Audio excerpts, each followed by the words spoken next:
Even though the Kraken unfortunately won't be going to the playoffs, if you haven't been already, it's definitely scoreboard watching season. And for us Kraken fans, it wasn't just the NHL scoreboard that we were watching on Thursday.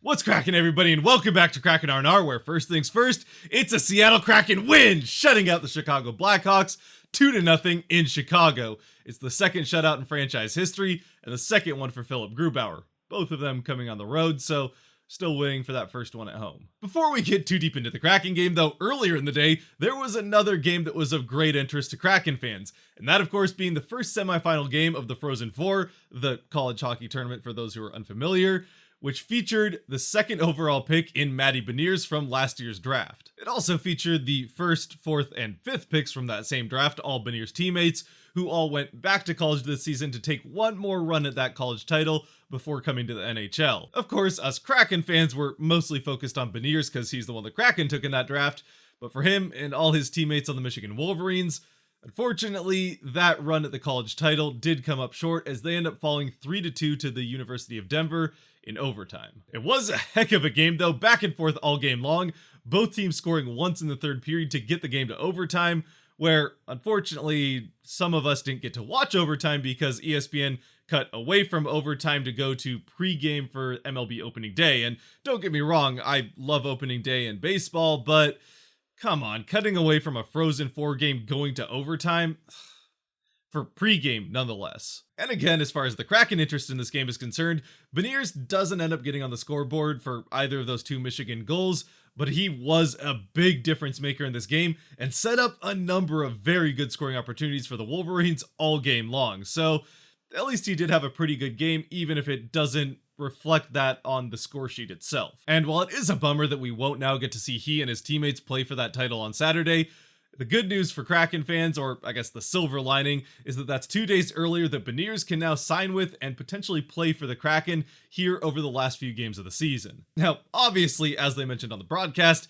he is just coming out of college to play his first NHL game, so he's not going to be a savior of all the Kraken's issues right out of the gates, and who knows if that even happens in his first season, maybe two. Either way, it will be fun to watch him play in the blue, white, and red. Or, I guess, not even white when they're playing at home, at least. Back to the Kraken game, though, that's the whole reason we're here in the first place. Again, they win 2-0, shutting out the Chicago Blackhawks in Chicago, that second franchise shutout in the history of the team, both of them now for Philip Gurbauer. That having been said, while it was a fun outcome for the Kraken and a good game by Gurbauer, it wasn't that terribly interesting of a game. Well, unless you really enjoy watching shots from the outside, good goaltending, and the occasional terribly run power play. In which case you probably love this game if those are the kinds of things you like watching. And in case you don't believe me, well, there's only 20 shots total in the first period. I mean, that's a fairly normal shot total, maybe a little on the low end, but not terribly so. That having been said, only 3 of those come for one of the two teams. 3 shots in a single period. Good news for the Kraken and Kraken fans watching the game is that the team that was limited to just 3 shots in the first was the Chicago Blackhawks. Now, with that being said, Chicago does get off to the better start in this game over the first couple of minutes and get a pretty good scoring chance within the first minute, driving right to the Kraken net.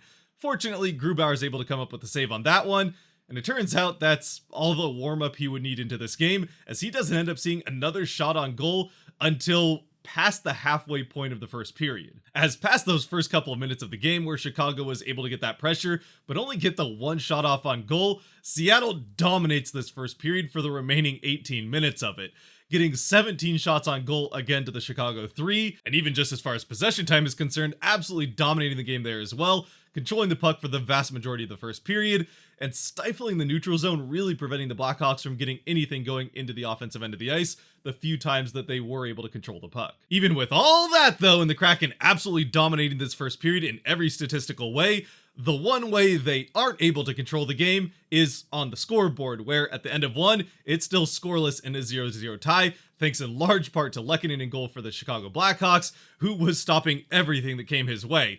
And while I did say that there were a lot of shots coming from the outside earlier on, this first period for the Kraken, as you can see from the heat map of this first period and the chances Seattle's able to get, they were getting a lot of those chances from in and around the net. Lehkonen, though, was just up to the task and stopping everything that came his way, keeping the Kraken off the scoreboard. Highlighted by one save in particular that was especially nice. On a good chance from Wennberg across to Eberle, Lehkonen's able to get back to the other side and make the pad save on Eberle's shot. Those two would make their difference later on in this game, but on this occasion, they're shut down by Lehkonen. However, after having been met by that brick wall all period long in the first, it doesn't take very long at all in the second period for that difference to start being made, this time specifically by Alex Wennberg. It is Eberle who passes it to Wennberg in the neutral zone, though I think he was actually trying to dump this one into the offensive end for Wennberg to chase down. But Calvin DeHaan ends up getting a stick on it at the blue line to keep it in the neutral zone, where it goes off of Donato's skate and then to Wennberg, who skates it into the offensive end, and from there hits all the Alex Wennberg show. Now, he still does have a couple of Chicago defenders between him and the Chicago net before he can get a shot off, but he's able to dangle it right around Jake McCabe between him and Kirby Dach as he drives towards the net. As he approaches the net on Lehkonen's blocker side, he dekes Lehkonen out, going quickly to his backhand, faking like he's going to take a shot there, but going right back to the forehand and wrapping it around Lehkonen's leg and into the small gap that Lehkonen left. Now, for Lehkonen's part, this is just a nice move by Wennberg to beat him. He really doesn't leave all that much space for Wennberg to put it into, even after the nice backhand to forehand move. Still, though, it's enough space for Wennberg to find. It's his 10th goal in the season, but easily the nicest one of his Kraken career. Again, like I said earlier on in the season, he did have a pretty tough go for the first half of this year for the Kraken, but as of somewhere around early to mid-February, he's played absolutely fantastic for Seattle, just not getting on the scoreboard as much as maybe he would deserve to, like a number of other players on the Kraken as well. This goal, though, might not just be the Alex Wennberg goal of the year, it could very well be the Kraken goal of the year. I mean, it's at the very least up there with the best of them, and the only other one that I can really think that gives it a good run for its money outside of the situation around the goal would be way earlier in the season when Seattle made their first trip up to Edmonton, and Jaden Schwartz had that one where he split the entire Edmonton defense, going full Connor McDavid to score that one, putting it in all by himself coast to coast. But while we're on the subject, do feel free to let me know down in the comment section if I'm forgetting a goal or what you think has been the Kraken goal of the year to this point, if it wasn't this one from Wennberg. So now, after a 17-shot first period came up empty for the Kraken, 47 seconds into the second, Wennberg does it all himself and finally puts the Kraken up by 1. Unfortunately, the rest of the second period would prove to not be more of the same, as play does even out after this Wennberg goal and eventually start to lean heavily in the Blackhawks' favor, at least when it comes to possession time and shot quantity. Now, shot quality, still the Blackhawks technically have the advantage because Seattle really isn't getting much of anything, but all of the shots the Blackhawks are getting off are coming from the outside, and it's relatively easy for Gurbauer to keep this game tied. That having been said, he still does make a handful of pretty nice saves, and he's going to get tested in the late parts of the second. And as we enter the final minutes of the second, that challenge comes in the form of two of the worst back-to-back faceoffs in the defensive zone that you can possibly imagine for the Kraken. Well, not quite as bad as the one Vegas had against Vancouver a couple games ago where they put it in the back of their own net, but still about as bad as you can do on back-to-back faceoffs without giving up a goal. On the first faceoff, off to the side at the edge of the circle, Donato gets tripped up and falls to the ice, but it's him who gets called for the penalty. It's an interference call, and on further review, yeah, he does kind of make it a little bit too obvious that he's trying to get in the way of the Blackhawk player getting up to the puck that's won by the Kraken. Okay, so the Kraken are going to go to the penalty kill here in the final minutes of the second, which certainly isn't ideal, but at this point, 24 hours before this, they had already killed off 4 Blues power plays and were getting close to going to their 5th penalty kill. And for what it's worth, the Seattle penalty kill has not only been good at killing off penalties of late, but has been pretty dangerous shorthanded as well, so this might even turn out in Seattle's favor. However, off of the very next faceoff to start that power play for the Blackhawks, things get quite a bit worse. This time it's Carson Soucy who catches a Blackhawk with a high stick, and it's not just a minor, it's a double minor for Soucy, and now the Blackhawks are going to get basically 2 minutes of 5-on-3. And with that much time of 5-on-3, it's pretty much a foregone conclusion that the Blackhawks, especially with Kane and Taves out on the ice, are eventually going to be able to even this game up at 1. However, there's a reason that they still make them play the power plays, as the Blackhawks, even with that long of a 2-man advantage, aren't able to get more than maybe 1 shot off, and honestly, I'm not even sure they did get a shot off on goal. And look, credit to the Kraken penalty kill, or at least the 3 of them that were out there for this, But this really, I think, had more to do with this being one of the worst executed 5-on-3 attempts that I've ever seen, especially considering the amount of time that they had to capitalize on it. Still, Seattle, Grubauer, and the 3 defensemen that they have, well, 2 defensemen and a forward, either way, they're able to kill this one off successfully, and then not only that, but also kill off the remainder of that second Soucy penalty, as they get to the end of the second period with the score still 1-0 Kraken. In fact, Seattle even got a couple of shorthanded chances after Donato exits the box, and he actually gets a shorthanded chance right after exiting the box. Still, the Kraken don't score, and we do get to the end of the second with that 1-0 lead. Now, technically, there's still 5 seconds of power play left to start off the third, but the Kraken are able to kill that off as well without allowing a goal 5 seconds after puck drop. And then shortly after, it would be Seattle that gets their first power play of the game, though it has to be said the Seattle power play doesn't do a whole lot better than any of the Blackhawks power plays to this point.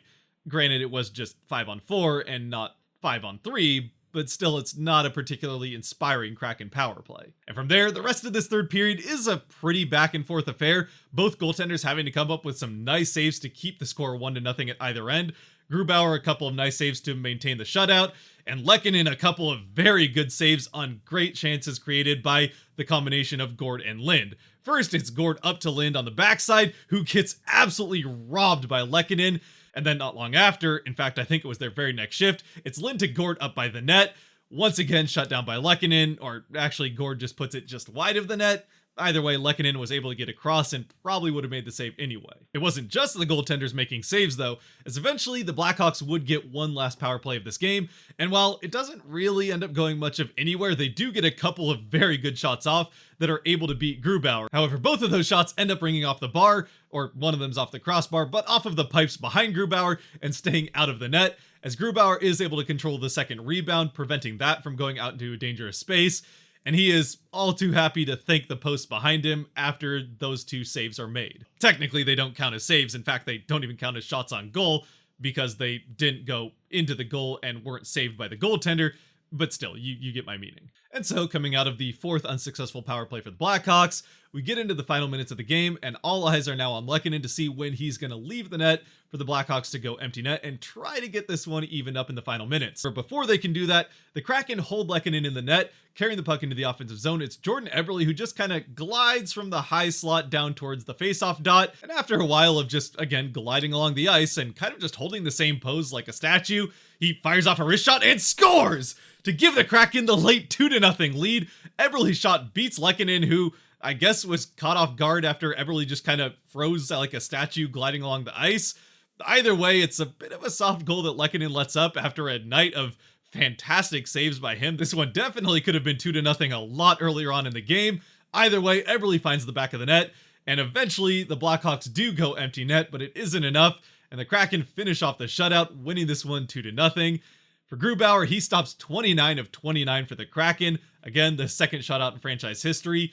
This one and the one before the All-Star break in New York against the Islanders, that one 3-0. Both of those shutouts again coming for number 31. So then when it comes to giving out the 3 Kraken starts of the game, I'm actually going to be kind of boring here and pick the exact same 3 that were officially chosen for this game, and even the same order. Grubauer getting that first star for the 29 save shutout, the second star going to Alex Wennberg, who had a fantastic game, easily the best skater on the ice for the Kraken.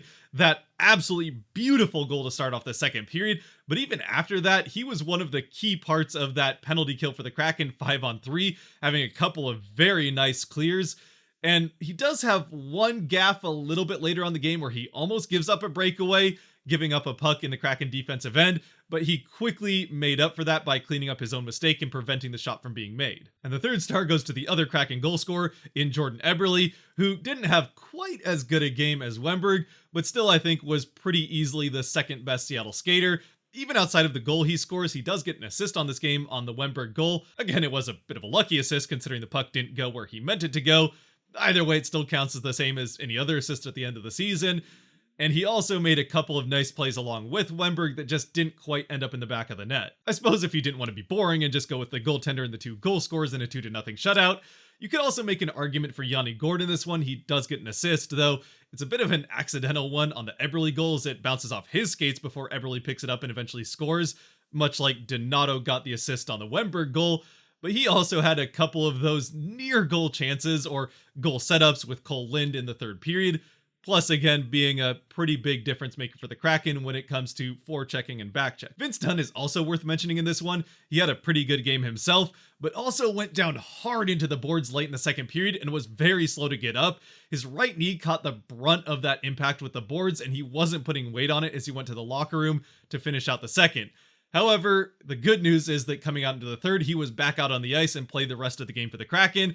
So, well, I'm sure that knee will be pretty sore in the days to come. He was able to at least shake it off and play the rest of this third period. Now, obviously, it's always fun to watch the Kraken win, especially when it's a shutout. And game to game, all of us Kraken fans, or at least most of us anyway, are cheering for the Kraken to win each individual game. However, for those of us who might not necessarily be cheering for the Kraken to get wins here at the end of the season, it's a little bit understandable considering as far as the big picture looks, it might not benefit the Kraken to win too many games here to close out the year. And that does kind of fit into the big picture here, where although the Kraken do win, it costs them a little bit in the race for those best odds at the first overall pick. Now again, because it is a lotto system in the NHL for the top 2 picks, even if the Kraken finish in the top 3, that's still pretty good, and they could still end up getting that first overall pick, but still having the best odds definitely helps. And as far as that's concerned, coming into the game, the Kraken were just 1 point behind, or I guess technically 1 point ahead, both the Coyotes and Habs with the same number of games played. And in that race, unfortunately, while the Kraken do win, the Coyotes end up losing 5-1 to the Canucks, and now taking sole possession of that 32nd spot in the NHL, 3 points behind or ahead of the Kraken, however you want to look at it. Fortunately, the Habs do end up winning, so they remain just 1 point ahead of the Kraken.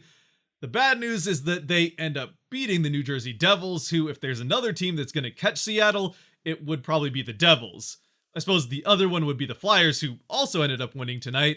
Still, I think it's pretty likely that the Kraken end up getting at least a top 3 spot, but the Devils and Flyers have a chance to catch them. That all having been said, while it would be great to get Shane Wright, and he would fit what the Kraken are trying to do pretty perfectly, this is a pretty deep draft, so there are other players that would be almost just as good that the Kraken can get with any one of those top 3 or maybe even top 5 picks. Plus, before we even get to that point, the Kraken are now looking forward to their second overall pick in the last draft, joining the team here in the near future. And with that, once again, let me know down in the comment section what you thought of this game. Was Wennberg's goal the goal of the year for the Kraken? And how excited are we to see Beniers finally in a Kraken jersey, even if it does come with the unfortunate ending of Michigan season a little bit earlier than they would have liked. And as always, if you have made it to this point, thank you very much for watching. If you did enjoy this video or like it, there's buttons for that kind of stuff down below that help support the channel. And until next time, which will be a couple of games coming up here against the Flames, be good to each other, God bless, and go Kraken.